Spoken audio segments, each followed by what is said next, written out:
Meu irmão dormiu com minha noiva e depois minha família os defendeu como se o problema fosse eu, então eu me mudei. Meu nome é Alex, tenho 33 anos, e minha própria família me enganou para ser avalista de um empréstimo que eles usaram para me arruinar depois que meu irmão dormiu com minha noiva. Antes de contar como acabei sendo dono da dívida deles e tendo o destino da casa deles em minhas mãos, me deixem saber de onde vocês estão assistindo nos comentários. Adoraria ver até onde essa história chega. Tudo chegou ao ápice numa terça-feira à tarde, uma daquelas terças-feiras opressivamente quentes do Texas. Eu estava no meu escritório, olhando para plantas estruturais de um novo complexo comercial, quando minha assistente, Maria, bateu na porta. Alex, isso chegou para você por correio registrado, ela disse, estendendo um envelope cor creme bem arrumado. Meu nome legal completo estava nele e na Alex Cole. Mais embaixo, entre parênteses, estavam as palavras que passei 5 anos tentando enterrar e anteriormente conhecido como Alex Thompson. Um terror frio, um sentimento que não sentia há muito tempo, me dominou. Peguei o envelope. O papel parecia pesado, importante. O endereço de retorno era de um escritório de advocacia no Colorado. Minha vida antiga. Abri com um abridor de cartas, minhas mãos firmes apesar da batida súbita no peito. Dentro havia um aviso formal de cobrança de dívida e uma intimação para uma mediação obrigatória. O valor era estarrecedor, bem na casa dos 6 dígitos. O empréstimo estava no nome do meu pai, Robert Thompson, e o avalista estava listado como seu filho, Alex Thompson. A garantia do empréstimo era a casa onde cresci, a casa que meus pais estavam prestes a perder. Eles estavam vindo atrás de mim. Depois de 5 anos de silêncio, eles me encontraram. Olhei para a papelada, para a montanha de dívidas que acumularam, para o jargão legal ameaçando penhora de salários, ônus, processos. Eles pensaram que me tinham encurralado. Pensaram que eu ainda era o mesmo filho obediente que manipularam e descartaram. Um sorriso lento e frio se espalhou pelo meu rosto, provavelmente parecia aterrorizante. Eles não faziam ideia de quem era Alex Cole. Não faziam ideia de que nos últimos 5 anos, não estava apenas construindo arranha-céus. Estava construindo uma fortaleza, e eles acabaram de me entregar as chaves da própria prisão deles. Peguei meu telefone, meu polegar pairando sobre os números dos meus pais, do meu irmão. A vontade de liberar 5 anos de raiva reprimida era imensa. Mas esse não era o plano. Raiva é bagunçada. Sou engenheiro. Lido com precisão. Em vez disso, liguei para meu advogado. David, disse. Minha voz calma e lisa como uma laje de concreto. É o Alex Cole. Alex, estava me perguntando quando você ligaria, ele respondeu, sua voz profissional e pronta. Eles fizeram um movimento, disse. Olhando pela janela para o horizonte de Houston, agora minha casa. Estão tentando me arrastar de volta. Vamos preparar tudo. É hora de começar. Para entender como chegamos a esse ponto, você precisa entender minha família. Na superfície, éramos o típico sonho americano. Uma casa bonita de 2 andares num subúrbio tranquilo do Colorado, um pai que administrava sua própria pequena marcenaria, uma mãe que era a matriarca da casa, e 3 filhos. Mas por baixo dessa fachada, nossa família operava numa regra simples e não dita, e havia Jason, e depois havia o resto de nós. Jason era meu irmão mais novo. Ele era o artista, o espírito livre, que era código familiar para um cara que não conseguia manter um emprego por mais de 3 meses, e aos 26 anos, ainda morava no porão dos nossos pais, escrevendo poesia ruim e músicas ainda piores no seu violão perpetuamente novo. Minha mãe, Margarete, o chamava de o filho dourado. Não era brincadeira. Ela via um vislumbre de genialidade nele que mais ninguém conseguia, principalmente seus ex-empregadores. E então havia eu. Eu era o responsável, o consertador, aquele que começou a trabalhar na construção civil aos 16 anos para economizar para a faculdade porque sabia que ninguém ia me dar nada de mão beijada. Eu era aquele que me sustentei durante a faculdade de engenharia, trabalhando horas extenuantes, chegando em casa coberto de pó de gesso e exaustão enquanto Jason estava se encontrando. Minha mãe olhava para mim, cansado e sujo, e dizia coisas como, você deveria mesmo descansar mais, Alex. Você parece tão esgotado. Então se virava para Jason, que acabará de acordar ao meio-dia, e o elogiava por ter coragem de seguir seus sonhos. A ironia era tão grossa que dava para cortar com uma faca. Minha irmã mais nova, Emma, estava presa no meio.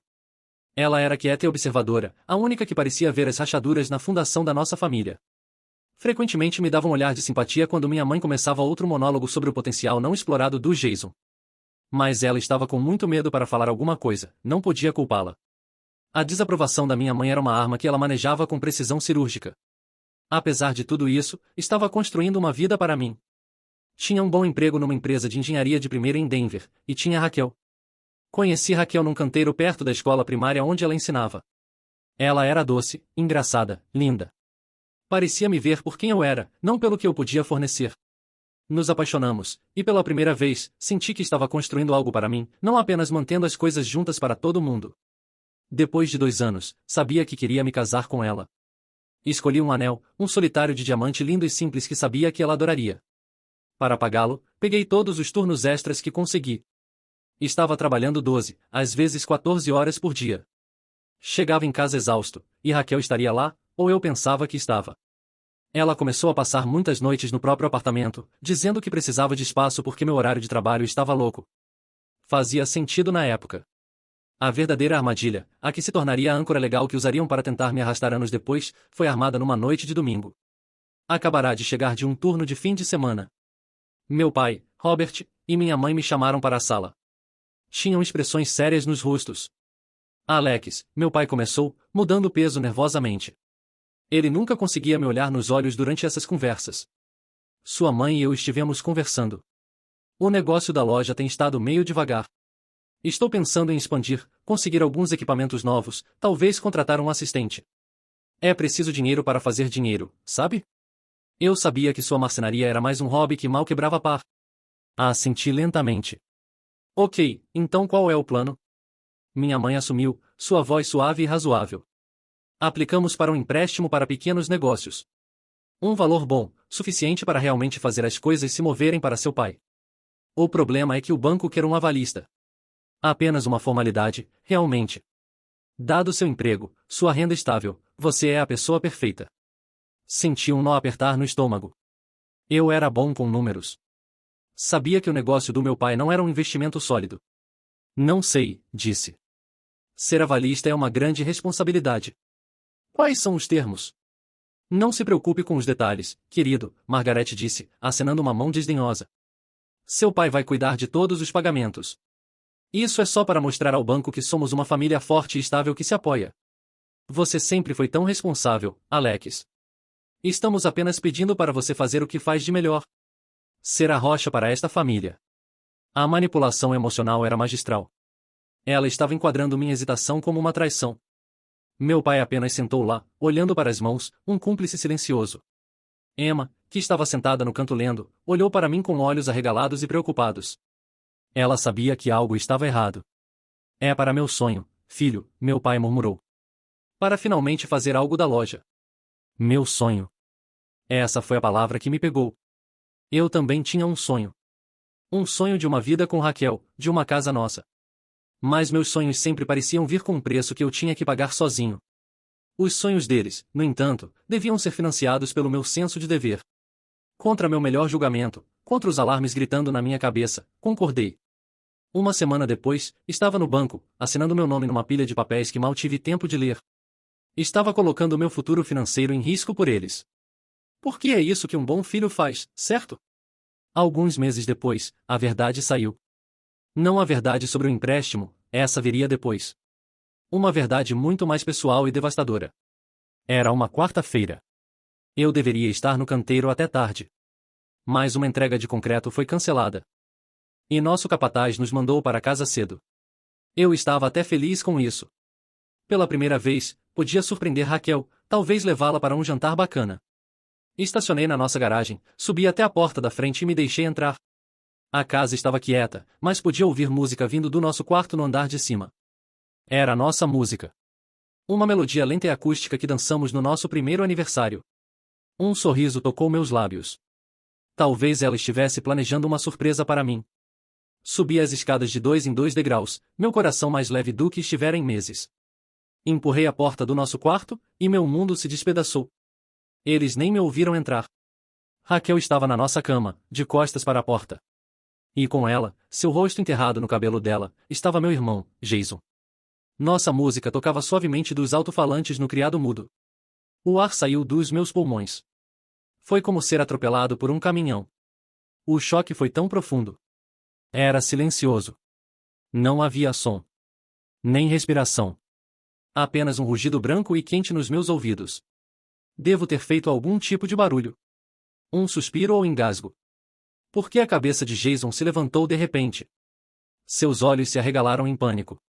Ele saltou da cama, puxando um lençol ao redor de si. Raquel se sentou lentamente, seu rosto uma máscara de não culpa, não vergonha. E irritação. Ela olhou para mim como se eu fosse quem tivesse feito algo errado. Como se eu estivesse interrompendo algo privado e sagrado. Alex, ela disse, sua voz fria. Você chegou cedo. Eu não conseguia falar. As palavras estavam presas atrás de uma parede de náusea. Meu olhar mudou entre meu irmão, o filho dourado que não podia fazer nada errado, e minha noiva, a mulher para quem estava me matando de trabalhar. No meu criado mudo, ao lado do alto-falante tocando nossa música, estava a caixa de veludo contendo o anel de noivado dela. Eu estava planejando pedir em casamento naquele fim de semana. Há quanto tempo? Finalmente consegui grasnar. A pergunta pareceu pequena e patética diante de uma traição tão monumental. Raquel não flinched. Ela puxou o lençol até o queixo, seus olhos encontrando os meus. 2 anos, ela disse. 2 anos. A matemática era nauseante. Tinha começado quase assim que nos mudamos juntos. Todas aquelas noites tardias que ela estava no apartamento dela. Todas aquelas vezes que Jason estava supostamente tendo uma revelação criativa no porão. Não eram eventos separados. Era uma conspiração contra mim, acontecendo debaixo do meu próprio teto. Temos uma conexão especial, Alex, Raquel disse. Como se isso explicasse tudo. Uma conexão que você simplesmente não entenderia. Olhei para Jason. Ele não conseguia me olhar nos olhos. Apenas ficou lá, gaguejando, patético. Eu não queria que isso acontecesse, cara. Não disse mais uma palavra. Me virei, desci as escadas e saí pela porta da frente. Entrei na minha caminhonete e apenas dirigi. Não tinha destino. Só precisava escapar do raio de explosão da minha própria vida. Mais tarde naquela noite, meu telefone tocou. Era minha mãe. Quase não atendi, mas uma parte estúpida e tola de mim pensou que ela estava ligando para oferecer conforto, para expressar sua indignação em meu nome. E estava errado. Alex, acabei de falar com Raquel, ela disse, sua voz pingando desapontamento. E Jason? Você realmente precisa se acalmar e parar de fazer tanto escândalo. Fiquei sem palavras. Agarrei o volante, meus nós dos dedos ficando brancos. Escândalo? Mãe, eles te contaram o que fizeram? Raquel explicou que vocês dois estão se afastando, ela disse, completamente ignorando minha pergunta. E você sabe como Jason é sensível. Ele apenas se conecta com as pessoas num nível mais profundo. Você não pode culpá-lo por isso. Honestamente, Alex, você tem estado tão focado no trabalho. O que você esperava? A culpa. Ela estava colocando a culpa em mim, por ser traído, por trabalhar duro. Era a lógica mais retorcida e insana que já ouvi. Então isso é culpa minha? Perguntei, minha voz perigosamente baixa. Não estou dizendo que é culpa sua, ela disse, seu tom implicando que era exatamente isso que estava dizendo. Só estou dizendo que você precisa ser mais compreensivo. Família é complicada. Você não pode simplesmente jogar tudo fora por causa de um pequeno erro. Um pequeno erro. 2 anos de mentiras e engano. Na minha cama. Com meu irmão. Um pequeno erro. Senti algo dentro de mim quebrar. Não meu coração, esse já estava em pedaços. Era algo mais profundo. A crença fundamental de que família, em seu núcleo, era uma fonte de apoio. Essa crença morreu ali mesmo, numa rodovia escura, através do alto-falante metálico do meu telefone. Tenho que ir, mãe, disse, minha voz vazia. Desliguei antes que ela pudesse responder. E naquele momento soube. Não era apenas meu relacionamento com Raquel que havia acabado. Tudo havia acabado. Minha vida naquela casa, meu papel como filho responsável, meu lugar naquela família. Era tudo mentira. E eu estava cansado de vivê-la. O ponto de ruptura, o momento que solidificou minha determinação, veio uma semana depois. Era dia de ação de graças. Um dia para a família. A ironia era sufocante. Minha mãe me ligou, sua voz sequeninha e doce. Alex, querido, aconteça o que acontecer, ainda somos uma família. É dia de ação de graças. Você precisa vir para casa para o jantar. Todos sentimos sua falta. Alguma parte de mim, a parte que ainda desesperadamente queria uma família normal, considerou. Talvez se eu aparecesse, eles viriam a dor que causaram. Talvez houvesse um pedido de desculpas. Era uma esperança estúpida, a última chama de um fogo morrendo. Dirigi até a casa dos meus pais, meu estômago em nós. Subi à garagem e olhei pela grande janela da sala de jantar. E o que vi me parou completamente. Lá estavam eles, reunidos ao redor da mesa. Minha mãe, meu pai e Jason. E sentada ao lado de Jason, segurando sua mão, estava Raquel. Mas não era só isso. Do outro lado da mesa, rindo e conversando com minha mãe, estavam os pais de Raquel. Eles me substituíram. Não era apenas que tinham aceitado o novo casal. Eles os integraram. Tinham convidado a família dela para nossa casa, um endosso público da traição. Estavam construindo uma nova família sobre as cinzas da minha vida, e estavam fazendo isso no dia de ação de graças, um dia que eu deveria estar lá. Vi meu pai, Robert, olhar para cima e me pegar no olho através da janela. Ele não acenou. Não pareceu envergonhado. Apenas desviou o olhar, de volta para seu prato, um covarde na própria casa. Não entrei. Apenas fiquei lá no frio, um fantasma olhando para uma vida que não era mais minha. Esse foi o momento em que a última chama de esperança morreu. Foi substituída por algo mais. Certeza fria e clara. Voltei para minha caminhonete, dirigi para um McDonald's próximo e comi um sanduíche MC Chicken sozinho no estacionamento. Foi o jantar de ação de graças mais patético e libertador da minha vida. Sentado lá sob as luzes fluorescentes zumbindo, fiz um voto. Não deixaria eles me quebrarem. Não deixaria a realidade retorcida deles se tornar a minha. Desapareceria, mas faria do meu jeito, nos meus termos. No dia seguinte, minha retirada estratégica começou. Não foi uma fuga em pânico. Foi uma demolição calculada da minha vida antiga. Sou engenheiro, afinal. Resolvo problemas. E minha família tinha se tornado uma falha estrutural que precisava ser isolada antes que desabasse em cima de mim. Minha primeira parada foi o escritório do meu advogado. Não um chique, apenas um escritório pequeno e prático administrado por um homem chamado David, que se especializava em direito financeiro. Encontrei-o através de um antigo professor da faculdade. Preciso me antecipar a um problema, expliquei, expondo a situação com um empréstimo coassinado. Não contei sobre o caso. Ele não precisava saber. Apenas disse que tinha razão para acreditar que o empréstimo foi obtido sob pretextos fraudulentos, e que meu relacionamento com minha família havia quebrado irreparavelmente. Eles usaram você, David disse, seus olhos examinando a cópia do acordo que trouxe. Este é um caso clássico de abuso financeiro familiar. Eles te amarraram a eles com essa dívida. Se não pagar, eles vão te arrastar junto. Então o que eu faço? Por enquanto, você cria distância. Você se torna difícil de encontrar. Uma ruptura limpa é a melhor defesa até eles fazerem um movimento. Era toda a confirmação que precisava. Meu próximo passo foi o banco. Entrei numa agência de um banco nacional, um que minha família não usava, e abri um novo conjunto de contas. Transferi sistematicamente cada centavo das minhas antigas contas conjuntas para a nova. Não era uma quantia enorme, mas era minha, ganha através do meu próprio suor. Depois, o telefone. Fui para uma operadora diferente. Consegui um novo número e um novo telefone.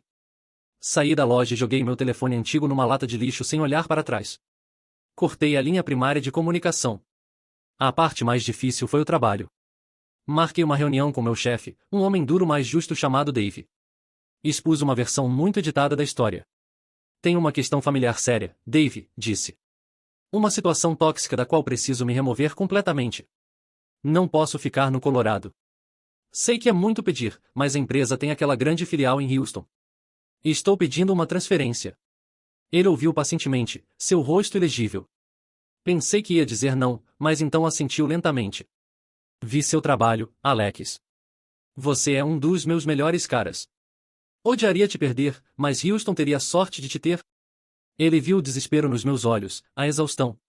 Vou fazer algumas ligações. Sem promessas, mas vou ver o que posso fazer. 2 dias depois, ele me ligou no meu novo número. A transferência foi aprovada. Eu tinha uma data de início em 2 semanas. O passo final foi o mais simbólico. Contratei uma pequena empresa de mudanças, o tipo que cobra por hora. Voltei para a casa que dividi com Raquel pela última vez.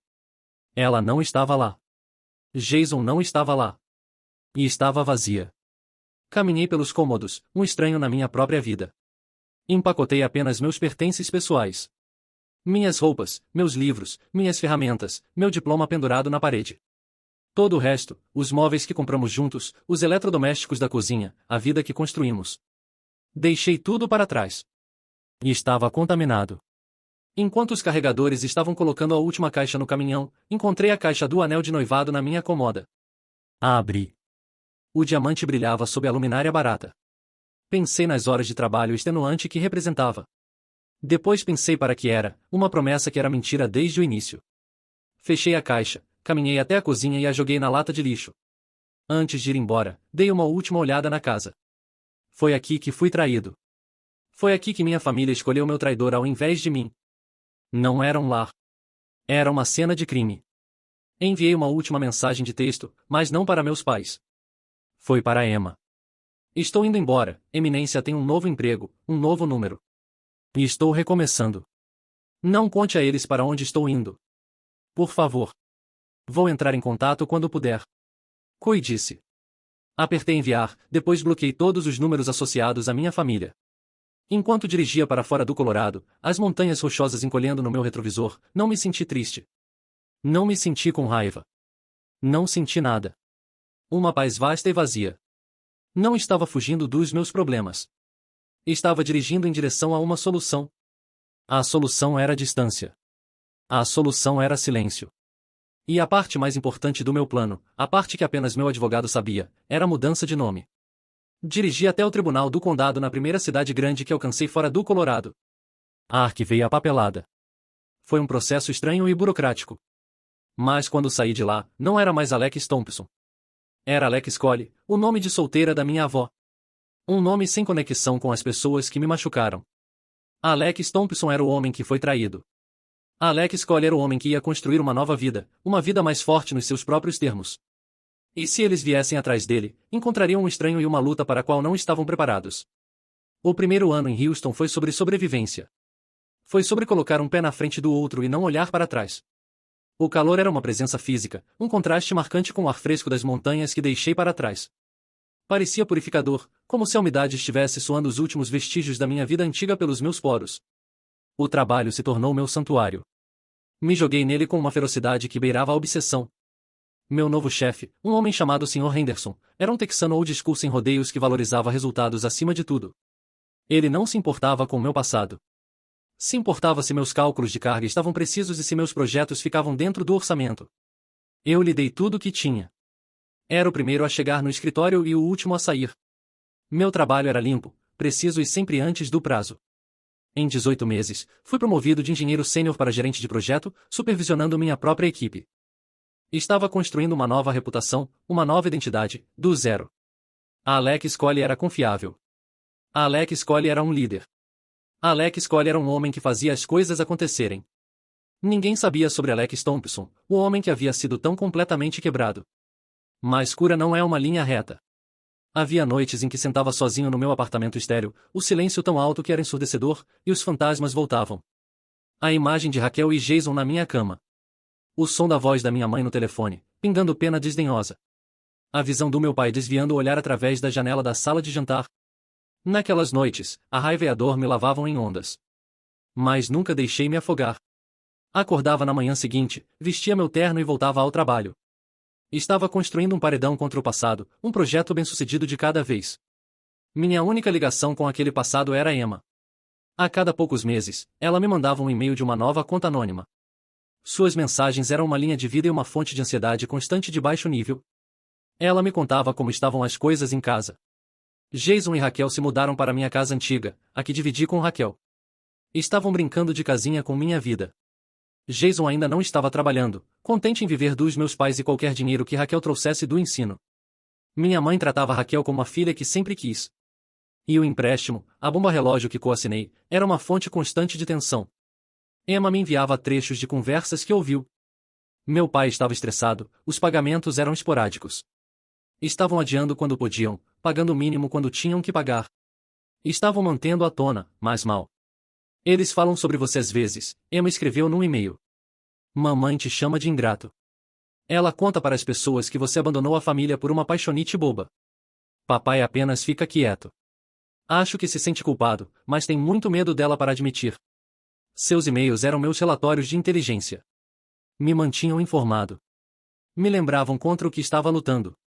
E sabia, com a certeza de um engenheiro calculando uma carga de estresse, que a estrutura das vidas deles eventualmente entraria em colapso. Era apenas uma questão de quando. Não estava apenas trabalhando e esperando, porém. Estava construindo uma vida. Lenta e cautelosamente, comecei a ir à academia. Explorei a cidade, encontrando joias escondidas, desde pequenos restaurantes de churrasco até parques tranquilos ao longo do Bayou. E foi assim que conheci Molly. Foi orgânico, simples. Ela era consultora de segurança para uma empresa de saúde ocupacional, e sua empresa foi contratada para um complexo industrial massivo que eu estava gerenciando. Era inteligente, direta, e tinha uma risada que podia cortar o barulho de um canteiro de obras. Ela não levava desaforo de ninguém, incluindo eu. A primeira vez que nos conhecemos, ela apontou uma falha no plano de andaimes da minha equipe que eu tinha perdido. Fiquei impressionado. Começamos com reuniões de café sobre trabalho, que se transformaram em almoços que tinham cada vez menos a ver com protocolos de segurança. Me encontrei contando para ela coisas que não contei para ninguém. Não tudo no início, apenas as linhas gerais. Que vim ao Texas para escapar de uma situação familiar tóxica. Família pode ser a coisa mais difícil de deixar para trás, ela disse numa tarde, mexendo o seu chá gelado. Mas às vezes, é a única maneira de se salvar. Ela me contou sobre seu próprio passado, sobre um pai autoritário que tentou controlar cada aspecto da sua vida até ela finalmente cortar laços no início dos 20 anos. Ela entendia, de uma forma que ninguém mais podia, a mistura estranha de culpa e libertação que vem com esse tipo de decisão. Com Molly, me senti seguro. Me senti visto. Pela primeira vez em anos, senti que podia respirar. Depois de meses de amizade, a convidei para um encontro de verdade. Nosso relacionamento cresceu lentamente, construído numa fundação de respeito mútuo e honestidade. Eventualmente, contei tudo para ela. A história toda é feia, sobre Jason e Raquel, meus pais, o empréstimo, a mudança de nome. Expus tudo, esperando que me visse como mercadoria danificada, que corresse para as colinas. Ela apenas ouviu. Quando terminei, pegou minha mão do outro lado da mesa. Então eles não apenas quebraram seu coração, disse, seus olhos cheios de uma empatia feroz. Eles tentaram quebrar seu futuro. O que você fez, Alex, construir essa nova vida do zero? Isso requer um tipo de força que a maioria das pessoas nem consegue imaginar. Ela não era apenas minha namorada. Se tornou minha parceira, minha família escolhida. Quando contei para ela sobre o empréstimo e o fato de que um dia, eles provavelmente dariam calote e viriam atrás de mim, ela não flinchou.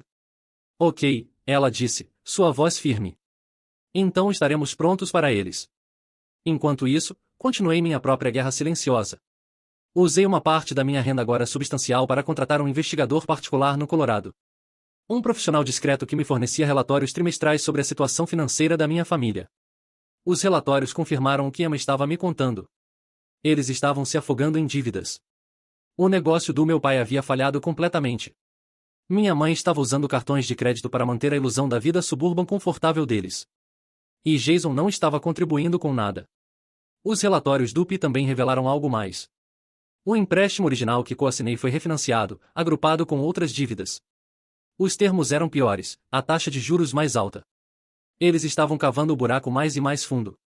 Através de uma série de empresas de fachada estabelecidas pelo meu advogado, David, comecei a fazer movimentos. Era uma estratégia financeira complexa. Começamos comprando outras dívidas menores que meus pais tinham. Um cartão de crédito inadimplente aqui, um plano de financiamento de loja ali. Nos tornamos um dos seus muitos credores anônimos. Eles não faziam ideia. Então, cerca de 4 anos e meio depois que saí, a grande veio. O banco, cansado dos calotes e reestruturações, estava procurando se livrar da dívida tóxica do empréstimo comercial do meu pai. Queriam vender com desconto para uma agência de cobrança ou uma empresa de investimento disposta a assumir o risco. David me ligou no dia que descobriu. É isso, Alex. É nossa chance. Podemos comprar a nota. Podemos nos tornar o único credor deles na dívida primária. Faça, disse sem hesitação. Compre tudo. Custou uma quantia significativa de dinheiro, uma soma que teria sido impensável para o Alex Thompson de 5 anos atrás. Mas Alex Coley era um homem diferente. Era um homem que trabalhou, economizou e investiu sabiamente. Era um homem que entendia que às vezes você tem que gastar dinheiro para comprar sua liberdade. Uma semana depois, estava feito. Uma empresa de fachada, totalmente de minha propriedade, era agora a portadora legal da dívida que havia sido a âncora me amarrando ao meu passado. Eu segurava a coleira. Tudo o que tinha que fazer era esperar eles puxarem. E 9 meses depois disso, eles fizeram. O aviso final de inadimplência foi emitido. E a carta registrada do advogado deles, convocando Alex Thompson para uma mediação, pousou na minha mesa. A armadilha que prepararam para mim 5 anos atrás estava prestes a se fechar. Mas eu era quem segurava a alavanca. O dia da mediação, voei de volta para o Colorado. Era a primeira vez que punha o pé no estado em 5 anos. O ar estava frio e rarefeito, um contraste marcante com o ar grosso e úmido de Houston. Parecia como entrar numa memória. Não senti nostalgia. Senti como um general retornando a um campo de batalha. Molly queria vir comigo, para apoio moral. Mas disse não. Era algo que tinha que fazer sozinho. Bem, não totalmente sozinho. Tinha David, meu advogado, e Sr. Henderson. Conseguir que meu chefe viesse foi surpreendentemente fácil. Quando a intimação chegou, tive que explicar a situação para ele. Expus a história toda, profissional e factualmente. Contei que a estratégia deles seria me pintar como um filho ingrato e rico que abandonou sua família em dificuldades. E precisava de uma testemunha de caráter que pudesse falar sobre o homem que era agora, não o garoto que pensavam estar processando. Henderson, um homem que respeitava a força e desprezava a fraqueza, ouviu atentamente. Quando terminei, apenas assentiu. Que horas eu vou? E estarei lá. Ninguém mexe com minha gente. A mediação foi marcada num escritório de advocacia neutro no centro de Denver. Entrei, não como o garoto abatido que fugiu 5 anos atrás, mas como Alex Coley, gerente de projeto de uma das melhores empresas de engenharia do Texas, vestindo um terno perfeitamente talhado que custou mais que meu primeiro carro. Fomos mostrados a uma grande sala de conferências, e lá estavam eles. Meu pai, Robert, parecia 10 anos mais velho. Seus ombros estavam curvados, seu rosto marcado pela preocupação. Ele não olharia para mim. Minha mãe, Margaret, sentou ereta como uma vara, seu rosto uma máscara de indignação justa. Ela me encarou como se eu fosse um estranho que tivesse vagado da rua. E Jason, meu irmão, estava pálido e inquieto, parecendo ainda mais um garoto perdido do que aos 27 anos. Raquel não estava lá. A farsa do relacionamento deles aparentemente não foi forte o suficiente para resistir às dificuldades reais.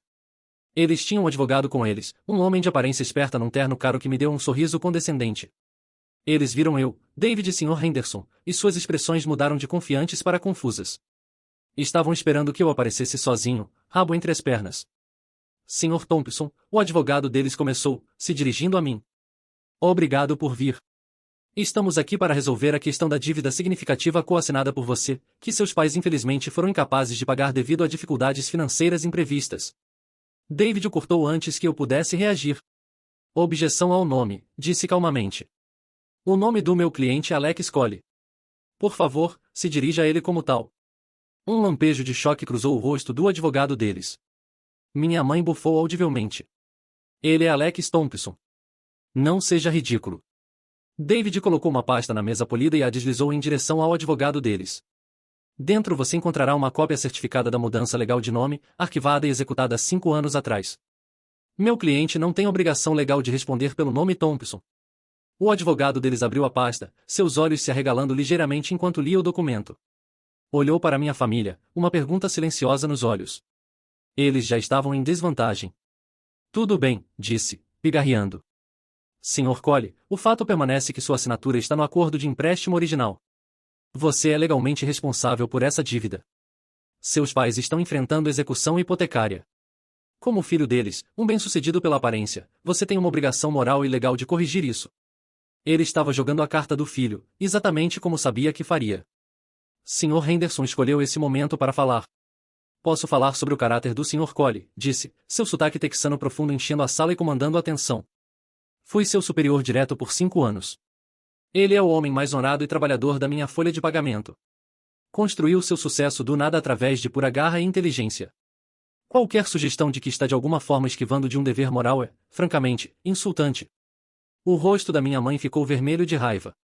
Você não sabe nada sobre nossa família, ela disparou. Conheço um bom homem quando vejo um, senhora, Henderson respondeu friamente. E sei como é quando as pessoas tentam derrubar um bom homem. A sala ficou silenciosa por um momento. O advogado deles, vendo seu apelo emocional falhando, mudou de volta para ameaças legais. Seja como for, disse, sua voz endurecendo. A dívida é real. O banco iniciou processos de execução hipotecária. Estamos aqui para determinar um plano de pagamento para o Sr. Coley assumir a responsabilidade pelo saldo pendente de $374.000. Ele disse o número como se fosse uma sentença de morte. Esperava que eu engasgasse, protestasse, negociasse. Apenas sorri. Este era o momento, o clímax de 5 anos de planejamento. Parece haver um mal-entendido, disse, falando pela primeira vez. Minha voz estava calma, firme e desprovida de emoção. Vocês estão certos, há uma dívida.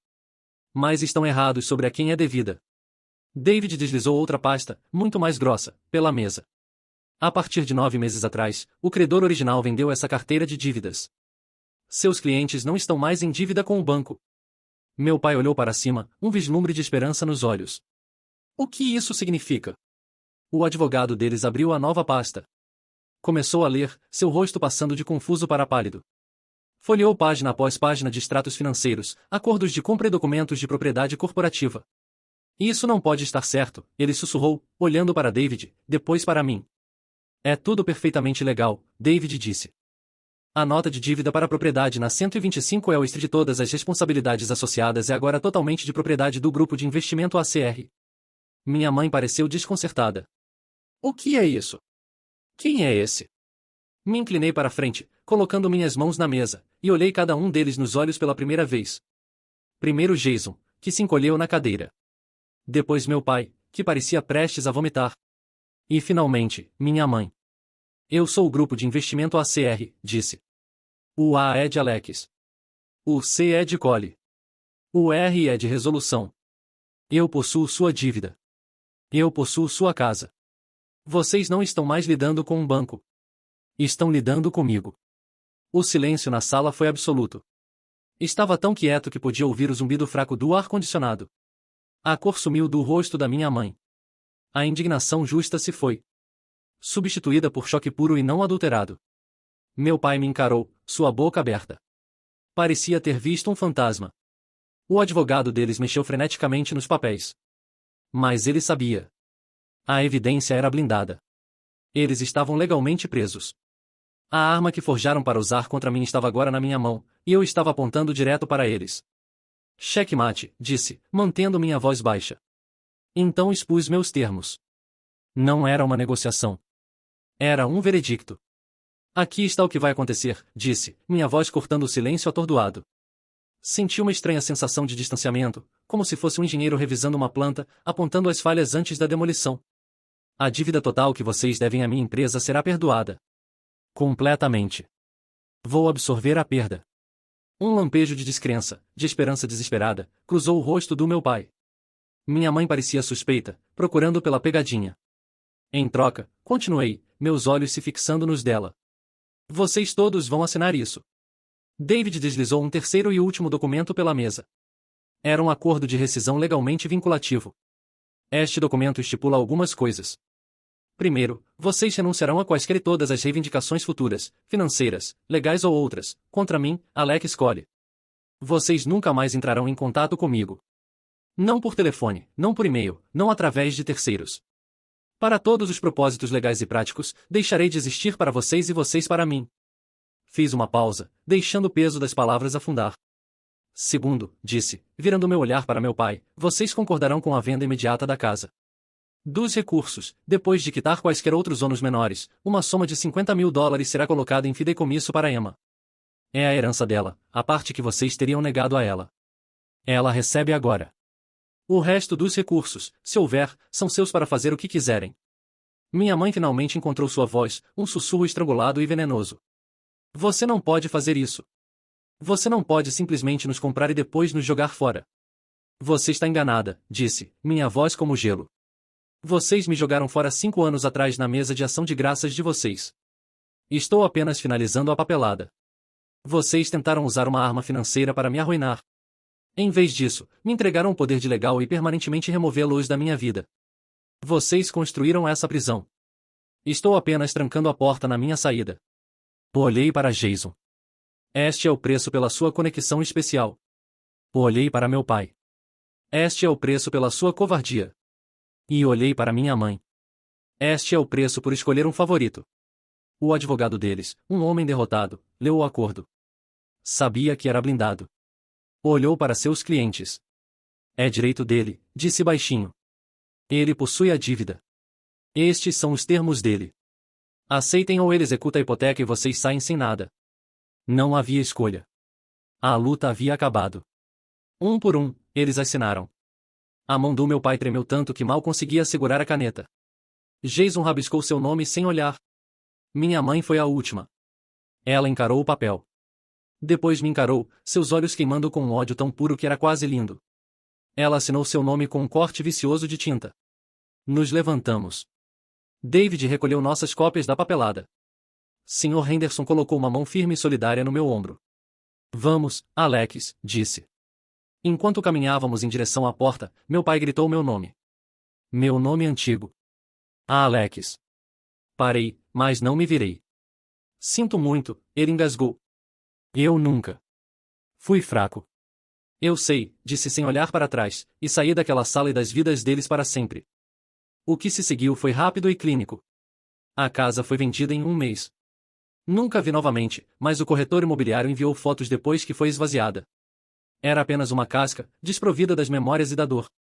Supervisionei as transações financeiras do Texas, garantindo que o fideicomisso de Emma fosse estabelecido imediatamente. Ela me ligou no dia que o dinheiro foi liberado. E estava chorando. Não posso acreditar, Alex, ela chorou. Finalmente posso sair. Posso voltar para a escola. Posso ter uma vida. Você merecia, Emma, disse, um nó se formando na minha própria garganta. Você sempre mereceu. Obrigada, ela sussurrou. Não apenas pelo dinheiro. Obrigada por me mostrar como é a força. Isso, mais que qualquer coisa, pareceu vitória. 2 anos se passaram. 2 anos silenciosos, pacíficos e maravilhosos. O silêncio do Colorado foi absoluto. Era como se a família Thompson tivesse existido em outra vida, para outra pessoa. E de certa forma, tinham. A vida de Alex Collie estava completa. Meu relacionamento com Molly se aprofundou numa verdadeira parceria. Compramos uma casa num subúrbio tranquilo de Houston, uma com grande quintal e um carvalho imponente. Enchemos não com coisas caras, mas com risadas, com amigos, e com o cheiro da culinária incrível da Molly. Ela era minha rocha, minha confidente, meu lar. 1 ano após a mediação, nos casamos numa pequena cerimônia no nosso quintal, cercados por um punhado de amigos próximos, nossa família escolhida. Sr. Henderson me levou ao altar. E 6 meses depois disso, nosso filho, Léo, nasceu. Segurando-o pela primeira vez, este ser humano pequeno e perfeito, senti uma mudança profunda dentro de mim. Toda a raiva restante, a amargura persistente que guardava em relação à minha família antiga, simplesmente evaporou. Não importava mais. Foi ofuscada por esse amor feroz e que consome tudo.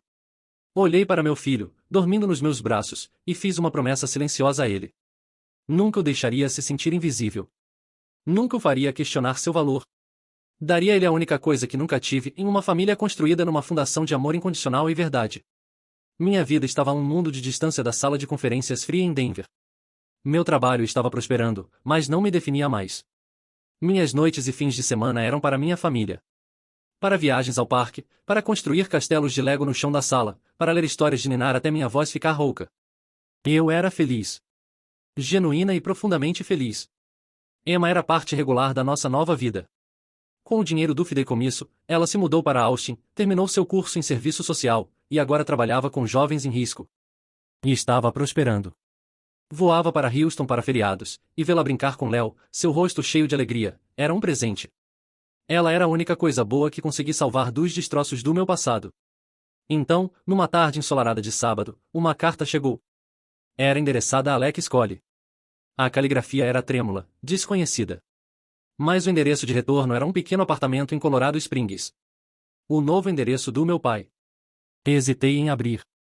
Parte de mim queria apenas jogá-la no lixo, para honrar o acordo de rescisão ao pé da letra. Mas curiosidade, e talvez uma necessidade de fechamento final, venceu. Abri.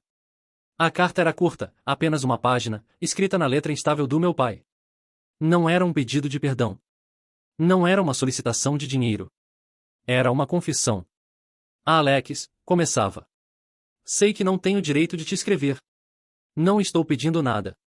Só preciso te contar a verdade, para meu próprio bem, antes que seja tarde demais. Sou um covarde. Fui covarde minha vida toda. Deixei sua mãe comandar tudo porque era mais fácil que lutar. Deixei ela transformar Jason no que ele é. E deixei ela te diminuir porque sua força sempre me fez sentir minha própria fraqueza. Mas o empréstimo. Esse foi meu pecado, não apenas dela. Preciso que saiba a verdade. A marcenaria era apenas uma história. O dinheiro nunca foi para isso. Foi para pagar as dívidas de jogo do Jason. Ele se meteu em sérios problemas com pessoas muito perigosas. Veio até nós, aterrorizado. Sua mãe. Ela abolou o plano. Disse que você era o único com crédito e a renda para conseguir um empréstimo tão grande, tão rápido. Disse que era seu dever como filho e irmão. Ela me disse para mentir para você. Me treinou sobre o que dizer. Como fazer parecer sobre meu sonho. E eu fiz. Olhei meu próprio filho nos olhos e menti para ele para salvar seu irmão. Foi o momento mais vergonhoso da minha vida. E vivi com isso todos os dias desde então. Não apenas fiquei parado e deixei você ser traído por seu irmão e sua noiva. Fui participante ativo em traí-lo muito antes disso. Sacrifiquei você por ele. Não espero que me perdoe. Não mereço. Só não conseguia mais viver comigo mesmo, sabendo que você pensava que era apenas um empréstimo comercial que deu errado. Você merece saber a profundidade total do que fizemos com você. Construiu uma vida melhor sem nós. E merece cada pedaço dela. Espero que seja feliz. Robert. Li a carta 2 vezes. As palavras me atingiram mais forte do que esperava. Dívidas de jogo. Não era apenas favoritismo. Era um encobrimento desesperado e feio. Recontextualizou tudo. A pressão. A manipulação. O desespero puro por trás das mentiras deles. Era pior do que pensei. Muito pior. Molly veio e ficou atrás de mim, lendo a carta por cima do meu ombro. Envolveu os braços ao redor da minha cintura. Você está bem? Perguntou suavemente. Assenti, dobrando a carta cuidadosamente. Olhei pela janela para nosso filho, rindo enquanto perseguia uma borboleta no quintal. Sim, disse, minha voz grossa de emoção. Acho que estou. A carta não foi uma absolvição para ele, mas foi um tipo de liberdade para mim. A peça final do quebra-cabeças se encaixou. Finalmente entendi o escopo completo da conspiração contra mim.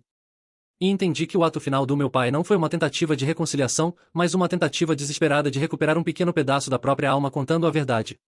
Não tinha nada a ver comigo, na verdade. Era sobre ele. E estava tudo bem. A jornada dele era sua. A minha estava aqui no sol com minha família real. Nunca respondi àquela carta. Não havia mais nada a dizer. Coloquei numa caixa no fundo do meu armário, junto com os outros artefatos da minha vida passada. Um fantasma para ser reconhecido, mas nunca mais permitido assombrar meu presente. Minha vida continuou em sua nova trajetória brilhante.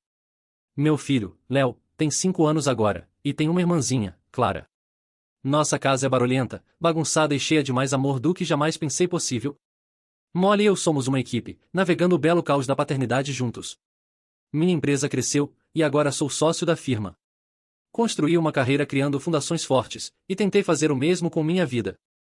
Às vezes, quando estou colocando meus filhos para dormir, penso sobre o conceito de família. Nasci numa, mas era estruturalmente insegura, construída sobre mentiras e favoritismo. Seu colapso era inevitável. A verdadeira tragédia é que eles nunca entenderam por que caiu. Culparam a tempestade, não os materiais defeituosos que usaram para construí-la. Mas então olho para Molly, Léo e Clara e Emma quando nos visita, e percebo a lição mais importante que aprendi. A família em que você nasce é questão de acaso, mas a família que constrói é questão de escolha.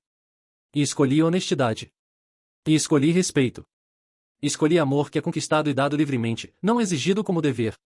Escolhi minha família, e eles me escolheram. A carta do meu pai me ensinou uma lição final. A satisfação que senti naquela sala de conferências não foi sobre vingança. Vejo isso agora. Foi sobre justiça. Não uma justiça ardente e dramática, mas uma justiça fria, precisa e legal. Foi o engenheiro em mim finalmente equilibrando uma equação torta. Não destruí as vidas deles.